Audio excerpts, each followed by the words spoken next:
Vraiment, c'est très grave.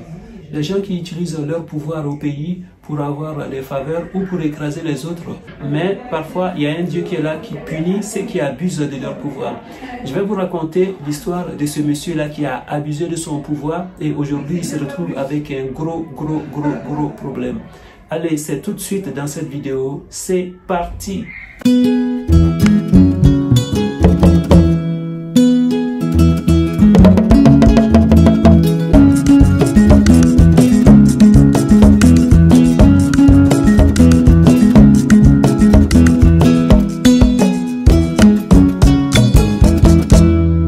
Dis-moi, en tant qu'Africain vivant en Afrique, si tu étais bien placé dans la société, comme on a l'habitude de le dire, si tu occupais le poste de policier, gendarme, militaire ou un agent de la fonction publique, est-ce que tu utiliserais ton pouvoir pour écraser les autres?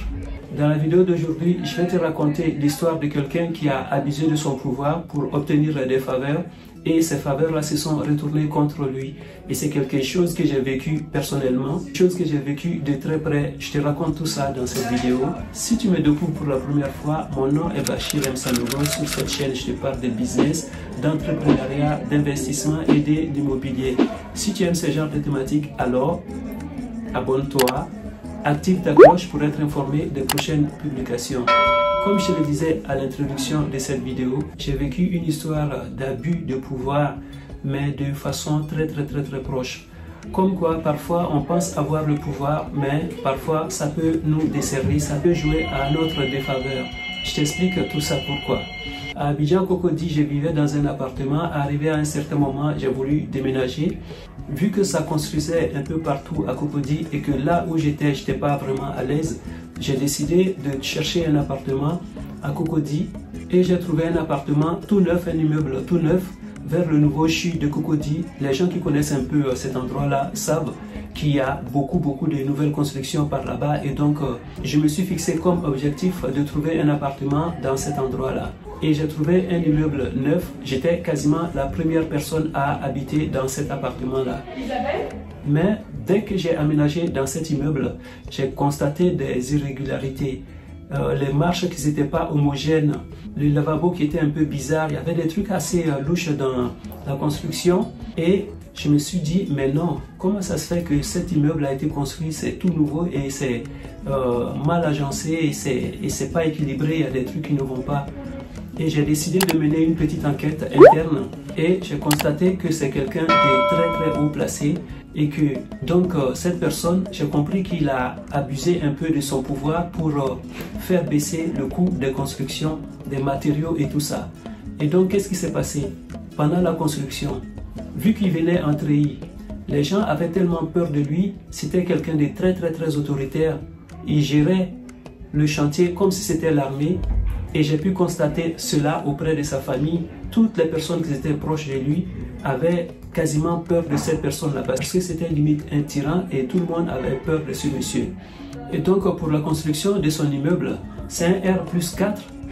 Quand on lui disait le prix, il essayait à chaque fois de tirer le prix vers le bas et vu que les gens avaient peur de lui, ils n'osaient pas insister et donc ils acceptaient, sachant que la majeure partie des entreprises de construction en Afrique, les gens essayent de te gruger à chaque fois.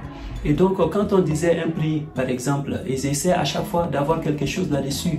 Et donc, quand ce monsieur venait et qu'il rabaissait encore le prix, et donc ces personnes-là, quand ils partaient acheter le matériel, ils essayaient aussi de gagner sur le montant qui a été donné. Et donc, de dégradation à dégradation, l'immeuble a été construit, c'était vraiment terrible. On voyait que c'était un peu penché et que le matériel qu'il fallait n'a pas été utilisé pour faire les travaux et c'était terrible quoi. Comme je vous disais, c'est un immeuble R+4 et quand tu marchais pour monter, il n'y avait pas d'ascenseur, mais les escaliers, il y a des endroits où les escaliers étaient de 20 cm et il y a des endroits où l'escalier était de 30 à 40 cm, mais c'était du n'importe quoi. Les marches n'étaient pas du tout homogènes, il y a des endroits où c'était vraiment très proche et donc tu ne pouvais pas descendre comme ça, il fallait tout le temps fixer le sol, l'endroit où tu mettais le pied. Ça c'est un problème que j'avais constaté. Et il y a des endroits où même le couloir était un peu penché, des choses comme ça. Et donc, Le monsieur, il a tellement voulu négocier, tellement il s'est appuyé, étant quelqu'un de l'armée, tellement il a abusé de ce pouvoir-là. Les gens, ils avaient peur.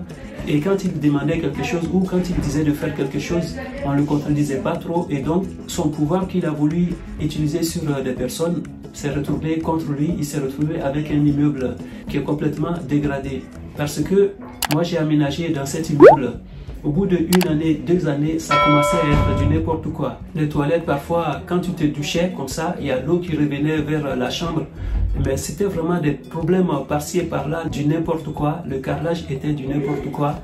Pourtant, c'était un visionnaire quand même, cette personne. Parce que quand j'ai discuté un peu avec lui, à savoir comment est-ce qu'il s'était projeté pour construire son immeuble, au fait, il avait pris connaissance du schéma directeur du Grand Abidjan. Et donc, dans cet endroit-là, il s'est battu et il a pu avoir 2 terrains. Et c'est vraiment énorme, hein, ces 2 terrains collés qu'il a pu acheter, hyper bien placés, qui étaient sur la voie principale. Tu montes dans le taxi, tu descends tout de suite, paf, et tu montes dans son immeuble. Donc, c'était une bonne stratégie, mais vu le pouvoir, il a abusé de son pouvoir et du coup, ça s'est retrouvé contre lui. Donc, tout ça pour dire quoi? Il ne faut jamais abuser de son pouvoir. Il faut être légal dans tout ce que tu veux faire parce que ton pouvoir peut être un élément. Et donc cette vidéo pour raconter cette petite histoire aujourd'hui, je sais que tout le monde n'est pas comme ça, mais en général dans les pays africains, les gens ils abusent de leur pouvoir. Et donc faut savoir que tout se paye sur cette terre. Je sais que tout le monde n'est pas comme ça en Afrique, heureusement d'ailleurs, mais ma vidéo d'aujourd'hui consistait à raconter un peu cette histoire-là que j'ai vécue personnellement. Et franchement, aujourd'hui, si vous voyez l'immeuble, tu as l'impression que c'est un immeuble qui a 15 ans, 10-15 ans, c'est terrible. Tout est dégradé, la peinture est en train de tomber, il y a la moisissure, il y a des fissures au fait. Vu qu'ils n'ont pas fait les travaux comme il se devait dans les salles de bain et tout ça, et donc il y a des infiltrations, et donc ça fait que les peintures, toutes les peintures qui sont sur l'immeuble commencent à se décoller et ça commence à se dégrader. Si tu vois l'immeuble, tu as l'impression que ça a 10 ans. Pourtant, l'histoire que je vous raconte, l'immeuble n'a même pas encore 4 ans. C'est vraiment tout nouveau, quoi. Je pense que les gens qui habitent vers le Nouveau-Chi doivent savoir parce qu'il y a beaucoup d'immeubles qui ont été construits ces 5 dernières années là-bas. Et donc, voilà, pour dire que l'immeuble n'est même pas du tout vieux, mais vu que le monsieur a tellement tiré sur les prix, ça fait que voilà, c'est complètement dégradé et aujourd'hui il se retrouve avec un gros truc. À chaque fois c'est des travaux, à chaque fois c'est ici, à chaque fois il faut faire ça.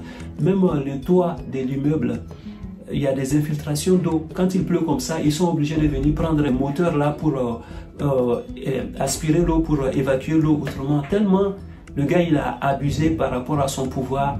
Et les gens n'ont pas voulu le contredire parce que c'était quelqu'un de très bien placé. Donc voilà, du coup, son pouvoir se retourne contre lui. Comme je vous disais, dans sa famille, c'est terrible. Tout le monde a quasiment peur de lui. Et même chez lui, l'immeuble, les gens qui habitent, souvent c'est la tyrannie, quoi. À partir du 28 du mois, le mec, il envoie des messages à tout le monde pour vous dire « Ok, attention, c'est bientôt la fin du mois, préparez l'argent. » On sait que c'est pas normal, mais vu qu'il est très bien placé, il abuse de tout ça. Il abuse de son pouvoir. Pour moi, je considère que c'est de l'abus de pouvoir. On ne peut pas faire ça. Tu n'as pas le droit d'envoyer des messages aux gens à chaque fois pour dire « Tiens, c'est bientôt la fin du mois. Tiens, il faut faire ci. Tiens, il faut faire ça. » Et donc, même dans cette histoire, il s'est retrouvé une fois, il y a une dame qui a hébergé sa maman dans l'immeuble. Et il se trouve qu'il y a un magistrat dans la famille de cette personne. Et donc, du coup, le gars s'est retrouvé face à quelqu'un qui était encore plus coriace que lui. Et donc, il a trouvé quelqu'un qui connaissait ses droits. Et donc, ça a été tellement dur pour lui que maintenant, il a essayé de vraiment temporiser avec cette personne. Et que, voilà, et la personne continue à habiter dans son immeuble, mais avec le respect, il n'envoie plus de messages à cette personne-là. Donc, ce que je suis en train de vous raconter, c'est quelque chose que j'ai vraiment vécu. Et donc, ça, c'est des choses qui ne sont pas faisables. Je ne sais pas si vous avez déjà été victime d'abus de pouvoir. Si c'est le cas, mettez-le en commentaire pour le partager avec tout le monde. Voilà, c'est tout pour aujourd'hui. Si tu as aimé cette vidéo, n'oublie pas de la liker, de la partager dans tous tes groupes réseaux sociaux, Facebook, Instagram, TikTok, afin que tout le monde puisse bénéficier de ces contenus. Je te dis à bientôt pour une nouvelle vidéo. Ciao, ciao, ciao.